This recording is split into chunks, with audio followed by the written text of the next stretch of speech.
അമ്മ ഒന്ന് വിളിച്ച് പറഞ്ഞേക്കാം. അമ്മേ എനിക്ക് ജോലി കിട്ടി. അമ്മയുടെ വഴിപാടിൻ്റെയും എൻ്റെ കഷ്ടപ്പാടിനൊക്കെ റിസൾട്ടായി. ഞാൻ ചോദിച്ചാൽ വലിയ ഓഫർ അവർ വന്നതാണ്. അത് സീനിയർ അസോസിയേറ്റ് ആയിട്ട്. എനിക്ക് സന്തോഷം കൊണ്ട് നിൽക്കാനും പറ്റില്ല. എന്താ ചെയ്യേണ്ടതെന്ന് എനിക്ക് അറിയാൻ പാടില്ല. ഞാൻ വിളിക്കാം. ഞാൻ അടുത്ത് തന്നെ ഉണ്ട്. ഞാൻ വരാം വീട്ടിലേക്ക് വരാട്ടാ.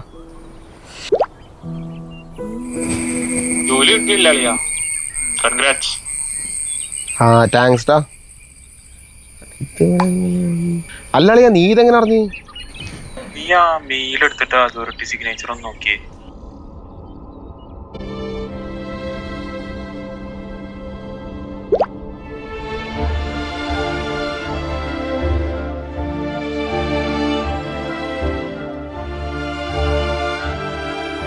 അവന് പ്രാങ്ക്. എനിക്കെൻ്റെ ജീവിതമായിരുന്നു. എൻ്റെ എത്രാമത്തെ സ്വപ്ന.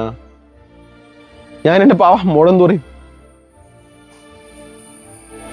Happy birthday to me.